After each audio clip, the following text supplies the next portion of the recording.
Kepala Dinas Lingkungan Hidup dan Kebersihan Kota Palembang Alex Fernandus menjelaskan, himbauan tidak menggunakan kantong plastik untuk daging kurban juga telah dikeluarkan dari Kementerian Lingkungan Hidup melalui Dirjen Pengolahan Sampah yang berisi himbauan untuk tidak menggunakan kantong plastik pada Hari Raya Idul Adha. Sebagai pengganti wadah plastik pembungkus daging kurban, Pemkot Palembang menyarankan kepada masyarakat menggunakan wadah lain seperti daun ataupun wadah yang dapat digunakan kembali.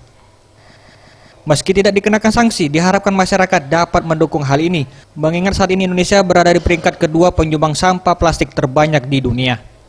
Bahwa dihimbau kepada masyarakat yang melaksanakan kurban, pemotongan hewan kurban, itu dihimbau untuk tidak menggunakan kantong plastik, tapi gunakanlah daun, terutama yang menerima kurban tersebut.